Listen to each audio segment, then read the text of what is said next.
အတိတ်ကအရေးတွေကြောင့် Miss Universe မြန်မာလိုင်စင်ကိုတစ်နှစ်တာပဲလောက်ခွင့်ရလိုက်တဲ့ထူအန်လွင်ဒီနေ့ရဲ့ Miss Universe မြန်မာကအရင်နှစ်တွေနဲ့မတူပဲပို့ပြီးတော့ခင်မိလာတာကြောင့်အားရလို့မစုံနိုင်နေခင်မှာပဲထူအန်လွင်ကလိုင်စင်တစ်နှစ်ပဲရကြောင်းပေါ်ထွက်လာခဲ့ပါတယ်။ MUM သက်တမ်းတစ်လျှောက်မှာအကောင်းဆုံးဖြစ်လာအောင်အစွမ်းကုန်စ조사ပြင်ဆင်ခဲ့မှုတွေရှိပေမဲ့ဒီလိုမျိုးစ조사ခွင့်ကတစ်နှစ်ထဲနဲ့တည်းအဆုံးသတ်သွားခဲ့တာပါ။ထူအန်လွင်ကအရင်တုန်းကအလုပ်ကိုင်နဲ့ပတ်သက်ပြီးအရေးအဆိုးတွေရှိခဲ့ဘူးတာကိုဖော်ထုတ်ခံခဲ့ရပါတယ်။ငယ်စဉ်တုန်းကငွေလိုချင်စိမ့်နဲ့လုပ်ခဲ့ဘူးတဲ့အရာတွေကသူ့ရဲ့နောက်ကျောင်းမှာအရေးအမဲကြီးလိုကပ်ပါနေခဲ့တာပါ။ Miss Universe လို့ကမ္ဘာအဆင့်မီအဖွဲ့အစည်းကြီးတွေကသူတို့ရဲ့ brand image ကိုတန်ဖိုးထားတာကြောင့် National Director တယောက်ရဲ့ဂုဏ်သတင်းညှိုးနှွမ်းနေတာကလိုင်စင်ဆက်လက်ရရှိဖို့အတွက်အဟန့်အတားဖြစ်သွားခဲ့ရပါတယ်။ထူအန်လင်စီကနေလိုင်စင်ပြုတ်ထွက်သွားချိန်မှာအဲ့ဒီနေရာကိုပြန်လည်အစားထိုးဝင်ရောက်လာသူကတော့တခြားသူမဟုတ်ဘဲ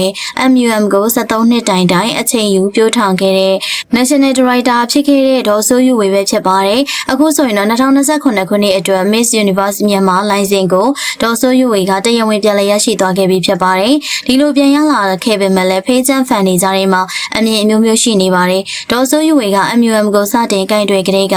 ပရိသတ်တွေရဲ့အစဲဆိုအမုန်းတရားတွေကိုခံခဲ့ရသူဖြစ်ပါတယ်။ဒါကြောင့်ပဲဆရာထူးကိုပဲ MUM မှာဆက်လက်ပြီးတော့လောက်ကင်စီခြင်းပေမဲ့ထင်ထားသလိုတော့ဖြစ်မလာခဲ့ပါဘူး။ MUM လိုင်စင်ကိုဘယ်သူကရရှိသွားခဲ့ရင်ပို့ပြီးတော့တိုးတက်လာနိုင်မလဲဆိုတာအမြင်လေးတွေကိုပြောပြခဲ့ပါအောင်ရှင်။